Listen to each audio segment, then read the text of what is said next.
As a reminder, please make sure your cell phones are off, and remember there is no video recording, only audio recording. We'll take an opening statement from Coach Oates, and then we'll have questions for the players first. Like to thank the city of Birmingham and everybody for putting this on. It's been unbelievable to play in front of our hometown fans, to have a chance to go to Sweet 16. So I thought that was great for our program, great for the state of Alabama, great for the city of Birmingham. So just thank whoever's responsible for bringing the tournament here and putting it on. So it was good. Thought we had a pretty good crowd, pro-Alabama crowd tonight. The start of the game wasn't what we wanted. I think they hit their first 4 field goals. We hung in there. Our defense picked up from there. I think they hit 2 out of their next 20 after that, and we outscored them 24-10, and then we're able to kind of keep the lead and hold them off. Thought the second half we were much better. We were obviously a little concerned. Reese only played 4 minutes in the first half, and they're +6 in those 4 minutes. He played 16 minutes in the second half. But we did a good job. I thought Charles did a good job. Clowney did a good job. So, our defense picked up. Our offense struggled at times tonight, but I thought Quinerly, we needed him to make some shots. I mean, these 2 guys are the only guys that made any threes. We usually shoot a little bit better. We only got 21 off. I thought Maryland did a really good job. You got to give Coach Willard a lot of credit. They did a good job with us. They weren't trying to give them any threes up. We got some of our guys loose in transition, off O boards, kind of loose ball plays. But, we got to the offensive boards. They did too. They had 10, we had 15, but second chance points were 16-4 us. So, give our guys a lot of credit for. I just told them, we may not make shots, but we've constructed a team. We got a style of play that even when we don't make shots, our defense is good enough, and we get to the O boards, we just can't turn it over. Second half, we only had 3 turnovers, getting to the O boards, and eventually we were able to make some shots and break the game opener in the second half. Charles, I think it's his 5th double-double of the year. It was big. If we could get him to make some free throws, it'd be even better. But I thought he was outstanding on the glass and on defense. And it was a great game. We're looking forward to playing San Diego State up in Louisville. So we'll be ready to go Friday. We'll begin right here, second row, middle.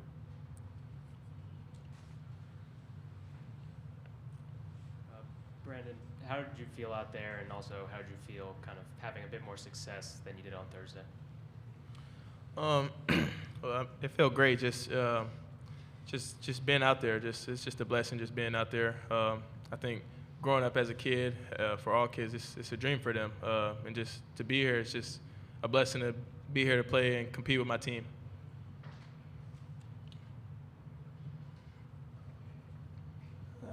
Jahvon, this site here, it's a little bit of a rarity where the top 2 seeds in the tournament are both here in the first round. Just wondering what you made of Houston, what you were able to see, and just, these 2 teams can kind of get a little up close, personal look at each other, even though they're not playing each other yet. We played Houston earlier in the year. That's a really good team over there.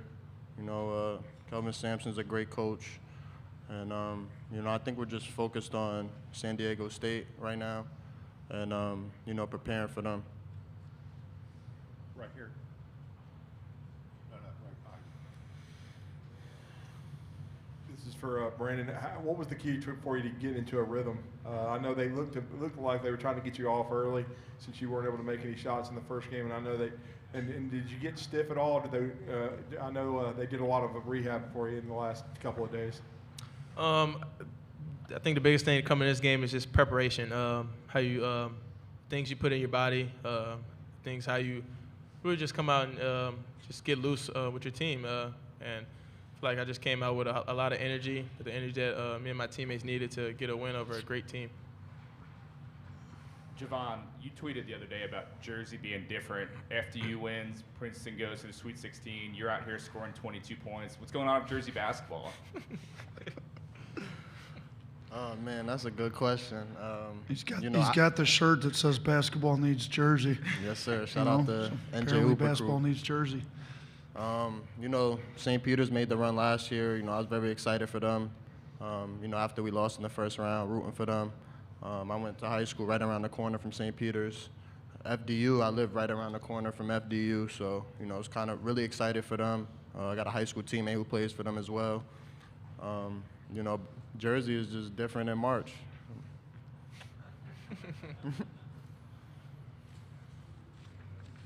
Jahvon, this is for you and Brandon. Just clicking at the right time last year, coming off the knee injury around this time. How confident is your game? It seems like it's really clicking at the right time. Brandon, how big is it to have him? He's scoring 20 plus in these games. Man, just looking at his injury and where he's come from, I think it's crazy. Really proud of him. Look at him as a big brother. I've always looked up to him. Just him having. It's not even just about him scoring 20. I think it's him sitting down on defense and getting stops that we need. So that's just not about scoring the ball in the hoop. It's about the margin plays, who's diving on the floor, who's getting all the rebounds. So it's just a great person to have around. You're getting me sentimental over here. We're going to go to Zoom now and take a question from Chris Heidel. Hey, this is Chris Heidel from Herberton Radio in Baltimore. Congratulations on the win. This question is for Jahvon from New Jersey. Just talk about, you played against Maryland a couple years ago. What do they look like today that different from 2 years ago? You know, they had a coaching change, Kevin Willard, you know, really great coach, recruited me coming out of high school, so, you know, I'm really familiar with him, and, you know, they had a different style, I feel like. You know, they played a little bit slower than they did 2 years ago, and they really value possessions, and, you know, that's a really good team over there, and, you know, yeah. Right here and then behind you. Brandon, you said you felt good, but from a pain factor scale, where were you heading into this game? I'm 100%. It's like I said, it's just the preparation. I feel like me and Clark prep for this game, just physical-wise. So I think it's the biggest thing was just the preparation coming in this game. For both of you, how much of a difference maker has Chuck been down low since postseason started, whether it's rebounding or scoring or whatever? He's been a huge presence for us. You know, I really think he made that jump from last year, and he's been huge for us. You know, I feel like he doesn't get a ton of credit, but, you know, his teammates are definitely, we try and let him know that, you know, he's a huge part of what we do.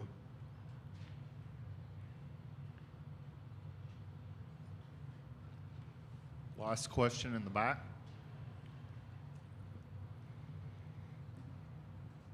Going from here, how do you manage to keep your poise, your leadership ability? How do you manage to stay still focused, so focused? You got the Sweet 16 coming up. What we're going to do there? How's this going to parlay over from being in Birmingham to being in another location? I think it's just about us being focused. This is a great win tonight. I think we're going to come in tomorrow and probably get our bodies back together and just start from the basics to prepare for San Diego State. You know, playing in the Sweet 16 and losing to UCLA 2 years ago, you know, just that feeling, I remember that feeling. So, you know, I'm just going to let the guys know that, you know, we're close, we're very close, but, you know, we still got a ways to go, and, you know, we're definitely going to, you know, prepare as best as we can. Okay, at this time, the players are dismissed. We'll start up front. Please remember to state your name and affiliation.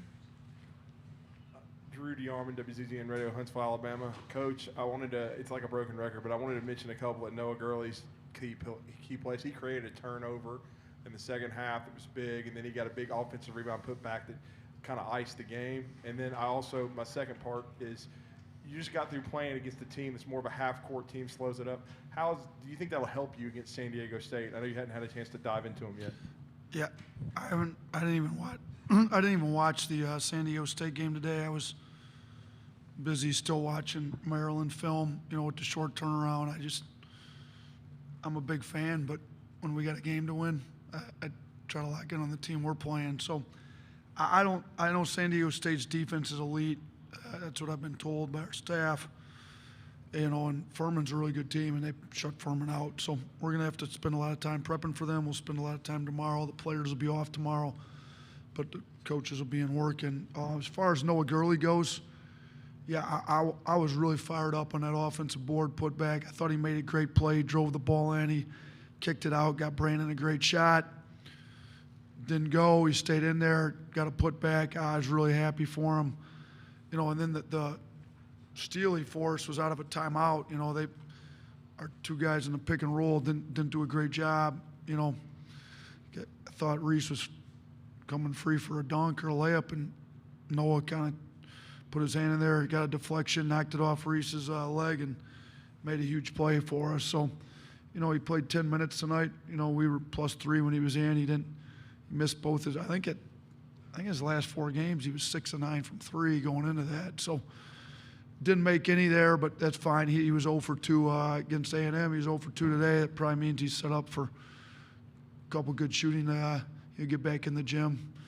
When we're back, he spends a lot of time in the gym. He'll be primed for a good shooting game, hopefully against San Diego State up in Louisville.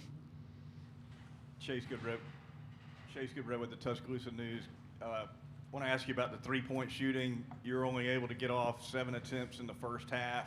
Twice that in the second half. What was Maryland's defense doing in the first half to prevent the looks, and was there a change at halftime to open it up out there? Our defense is similar to ours, to be honest with you. Like, they try to guard pick and roll with 2 guys. They drop the big. They don't really help off. So they just weren't helping off our shooters, and we didn't do a good enough job, attacking their bigs and the pick and roll. And I thought that backup centers in without Reese in, so we didn't do a great job. The first play out of the second half, we kind of tried to screen the big. Quinerly got downhill, got the layup. They made some other adjustments. To be honest with you, I thought we got, and I'd have to go back and look at this, I thought we got a lot of our threes in the second half off some offensive rebounds, some transition opportunities, kind of broken plays, because they had a good plan and they did a good job of it. And we got to do a better job with our offensive plan against a team that's going to do that. But, yeah, I told our guys, 1 of 7, that's not how we play. We'd like to get 30-plus up a game. Well, we only got 21 up tonight, but we were able to get on the offensive boards. And, at the rim, we got 23 shots at the rim, so did they. And we were 12 of 23, or they were 12 of 23. We were 13 of 23. Kind of the difference was, they ended up taking 21 at the rim twos, and we only took 8. So, we were able to take a lot more threes. We made 6. I think they only made 1. So, it's still a difference. We got little different styles. We were able to get off a few more. Quinerly was able to get a few off the dribble in the second half, which, he's going 4-6. He's playing at a pretty high level right now. Yeah, Coach Charlie Potter with Bama Online. When you hear JQ say he's going to tell the guys we're close, but we still have a ways to go, just what does that say about the leadership of the guys coming back that want to advance further than Sweet 16? Yeah, we've been there. Q's been there. We shot 12 of 25 at the free throw line. We got to get back and work on some little small details like some free throws. Q's been there, been close, went to overtime. We've got more in us, I think. So San Diego State's a great team. We're going to have to prepare really well to play for them. We're going to have to get some better production out of some of our other guys. And I think the leadership that Quinerly, Gurley, even some of our freshmen been giving us is great. But Quinerly's the one that's been there, was that close and missed, So we're going to get our guys focused and prepped, and we're going to do a good job in these next 5 days leading into this game. Right here. Yeah, Nate, Tony Sakalis, Tide Illustrated. You didn't dip too much into your bench this game. It's normally a strength of yours. Just what went to the decision to kind of lean more on the starters today? They were playing well. I think getting into your bench is a lot more important the first game when you play 2 games in 3 days. I kept asking them if they needed one. Quinerly needed one, come out. Charles needed one. We got Pringle in. If they needed a break, we'd get them one. If I could tell they were a little tired, we'd get them one. We tried to get some you know, you've also got longer timeouts in the NCAA tournament. I mean, these timeouts seem like they go forever.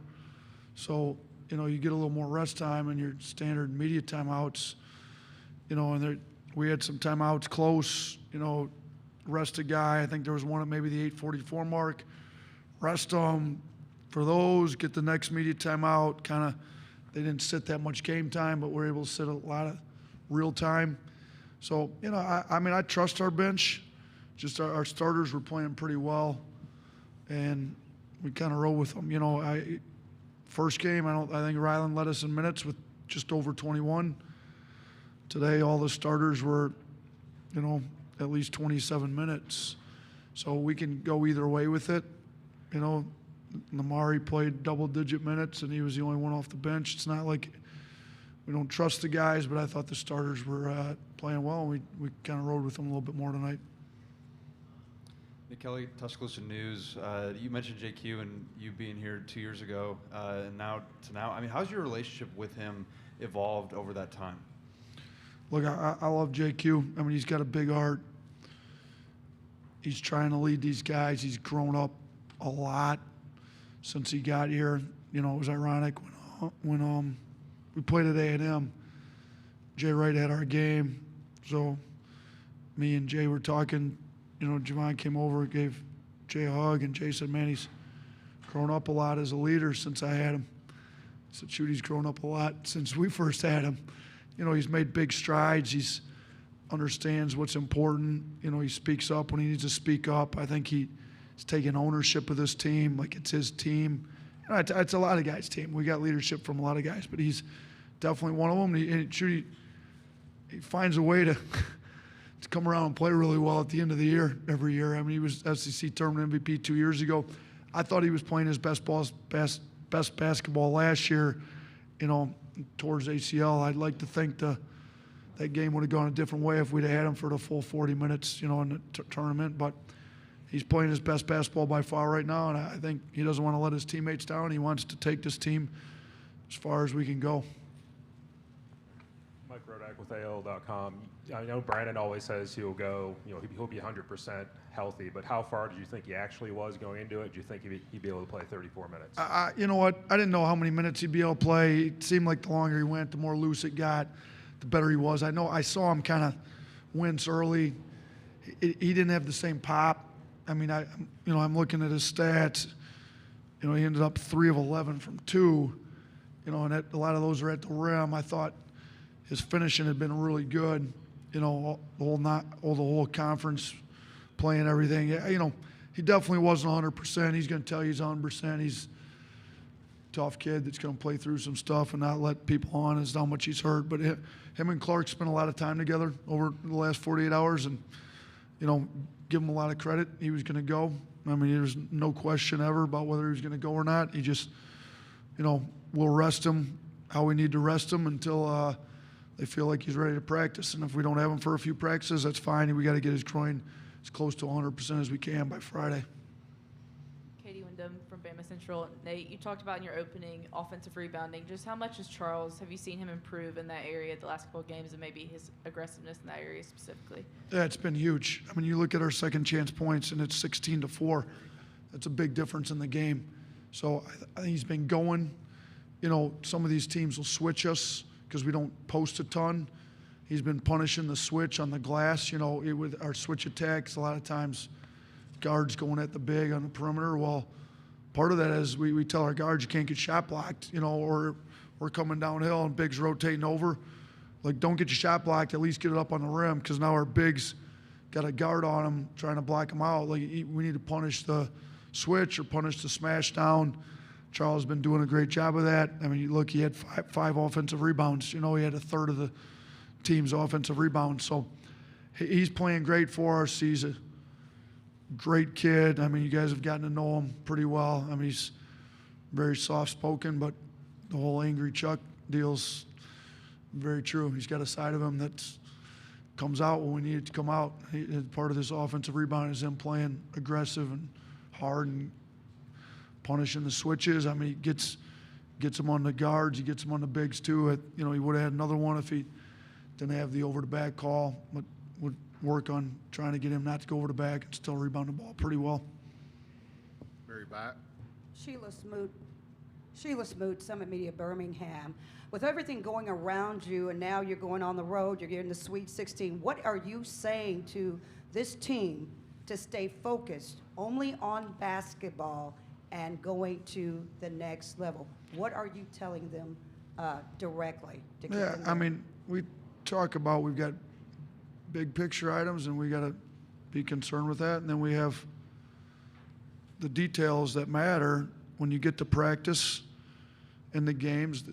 When I say matter, they matter to the game. Like, you got to focus on what matters in practice. You got to focus on what matters in the game.